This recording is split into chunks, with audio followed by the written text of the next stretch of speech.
Buenos días con todos. En las clases anteriores ya establecimos las bases teóricas. Entendimos qué es la entrevista cognitiva como herramienta para maximizar el recuerdo de una víctima o testigo, y analizamos la importancia de la evaluación de la información con el sistema Admiralty-NATO. Hoy vamos a dejar la teoría y vamos a entrar en el procedimiento, en el cómo se hace, porque en la calle, en la unidad de investigación, de nada sirve recitar una definición si no podemos aplicarla bajo presión. La inteligencia policial no es improvisación, es método. Comencemos con las listas de verificación. Suena básico, pero les aseguro que salvan investigaciones. Pensemos primero en la lista de verificación para la entrevista cognitiva. No podemos simplemente sentarnos frente a una víctima que acaba de sufrir, digamos, un secuestro extorsivo en el norte de Guayaquil, y disparar preguntas. Esa persona está en shock, su memoria es frágil. Así que, antes de decir buenos días, revisamos nuestra lista. Primero, el objetivo. ¿Qué necesito? No es solo saber qué pasó, es obtener la descripción física del negociador, la marca y color del vehículo y cualquier sonido de fondo que escuchó durante las llamadas. Objetivos claros. Segundo, el perfil del entrevistado. ¿Es la víctima directa o un testigo? ¿Cuál es su estado emocional? No es lo mismo entrevistar al guardia de seguridad que forcejeó que a la cajera que se escondió bajo el mostrador. Tercero, el entorno. Jamás, y escúchenme bien, jamás tomen una declaración sensible en medio del pasillo de la UPC, Unidad de Policía Comunitaria, con gente entrando y saliendo. Necesitan un lugar privado, seguro, neutral. Si el testigo se siente observado, se va a callar. Cuarto, la estructura. Deben tener preparadas sus instrucciones iniciales. ¿Cómo van a explicarle a la persona que no adivine, que se tome su tiempo? Deben tener listas las preguntas de sondeo después del recuerdo libre. Quinto, el registro. ¿Cómo vamos a grabar esto? ¿Audio, video, solo notas? ¿Tenemos el consentimiento? Y finalmente, el cierre. Esto es vital. La entrevista no termina cuando nos dan el dato. Termina cuando le agradecemos a esa persona, le explicamos qué sigue y nos aseguramos de que se vaya sintiendo que ayudó, no que fue utilizada. Ahora, pasemos al otro lado. La información que nos llega de una fuente humana, de un informante. Aquí aplicamos el procedimiento del sistema Admiralty, el que vieron en las tablas que les proporcioné. Esto debe ser mecánico, riguroso. El procedimiento tiene 4 pasos. Primero, evaluar la fuente. Le asignamos una letra de la A a la F. ¿Es A completamente confiable? Miren, en mis años de servicio he puesto muy pocas A. Una A es alguien con acceso directo, verificado y un historial impecable.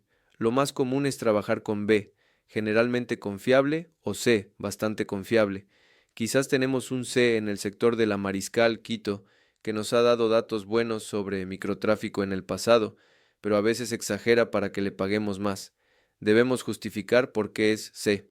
Segundo, evaluar la información específica que nos dio. Le asignamos un número del 1 al 6. ¿Es lógica? ¿Es consistente con lo que ya sabemos? Si nuestro C nos dice que mañana llega un cargamento en un bus interprovincial específico y nosotros por OSINT, inteligencia de fuentes abiertas, vemos que esa cooperativa sí tiene esa ruta y ese horario, la información ya tiene cierta lógica. Quizá le ponemos un 3, posiblemente cierta. Si otra fuente, independiente de la primera, nos dice exactamente lo mismo, bingo. Eso es un 1, confirmada por otras fuentes. Tercero, asignar el código. Combinamos letra y número. En nuestro ejemplo, C3. Cuarto, y lo más importante para su carrera, documentar. Registramos el código C3 y la justificación en el informe de inteligencia. Y aquí es donde muchos fallan y donde conectamos con el pensamiento crítico. Creen que esto es un ejercicio académico. Creen que con memorizarse la tabla A, B, C, 1, 2, 3 ya son analistas. No, señores. La competencia se demuestra en la justificación de ese C3. ¿Por qué C y no D? ¿Por qué 3 y no 4? ¿En qué otros datos me baso? Para eso usamos instrumentos estandarizados, como el formulario de registro de fuente humana. Esta no es una simple hoja de vida, es la biografía de nuestra fuente. Ahí registramos sus datos, su historial de colaboración, sus motivaciones, recuerdan el análisis MICE, dinero, ideología, coacción o ego, y actualizamos su fiabilidad periódicamente. Una fuente B puede caernos a D si nos miente una vez de forma flagrante. Para terminar, Hablemos de los errores que cuestan operaciones y a veces cuestan vidas.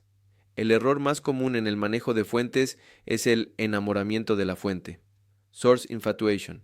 Tienen un informante que parece sacado de película, carismático, con supuesto acceso a todo, y le creen ciegamente. Pierden la objetividad. Recuerdo un caso en Esmeraldas donde un agente confiaba tanto en su fuente sobre movimientos de grupos irregulares, que la fuente lo estaba, en realidad, manipulando y usando para eliminar a sus competidores. La mitigación, aplicación rigurosa y colegiada del sistema Admiralty. Si yo digo que mi fuente es B1, mi compañero y mi supervisor deben preguntar por qué. Y toda información crítica debe buscar corroboración. Si su fuente dice que llueve, ustedes se asoman a la ventana.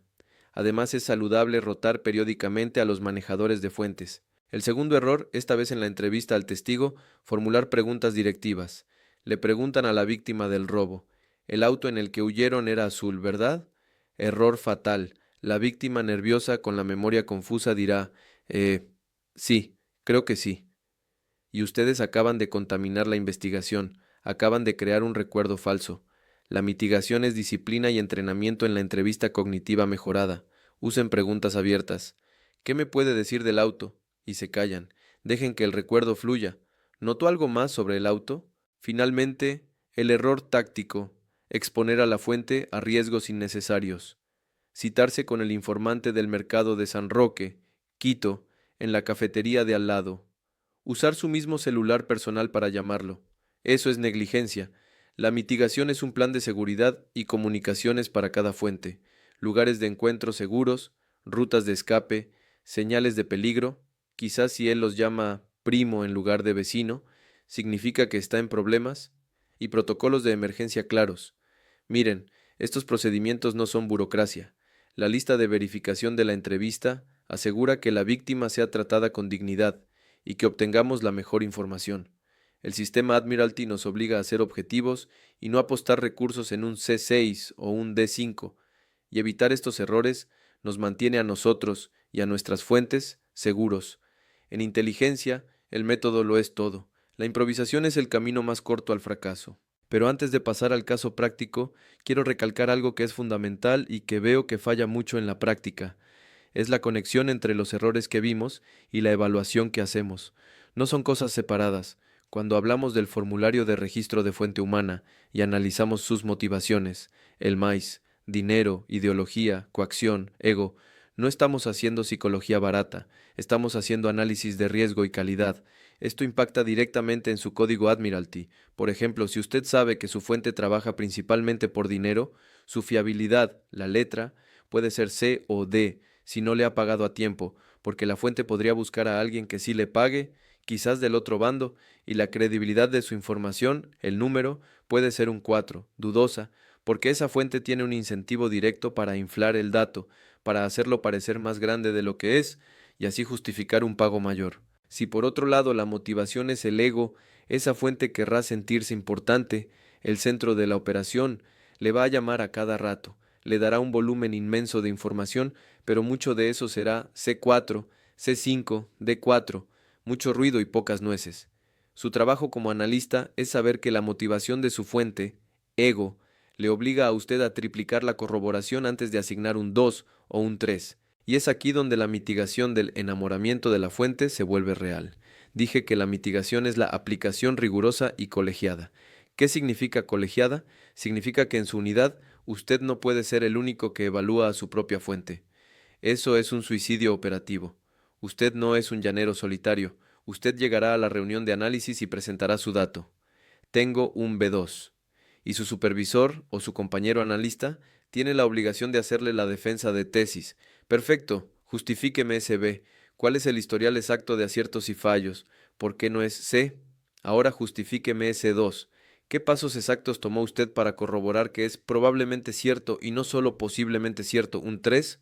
Si su única respuesta es que siempre me ha cumplido, o es que tengo un buen presentimiento de esta fuente, acaba de fallar. El presentimiento, la intuición, es buena para saber dónde buscar, pero no va en el informe de inteligencia. En el informe va el hecho, la justificación del código. Esta revisión colegiada es el freno de mano que evita que su enamoramiento por la fuente descarrile una investigación entera. Y esto se aplica exactamente igual a la víctima de la entrevista cognitiva. Si usted comete el error de hacer preguntas sugestivas, el auto era azul, ¿verdad? Usted mismo está creando información 5, improbable, o 6, no puede ser juzgada, porque la credibilidad real se perdió, el recuerdo está contaminado por usted, pero lo trágico es que usted, por su propio error, la anotará como si fuera un A1, completamente confiable y confirmada.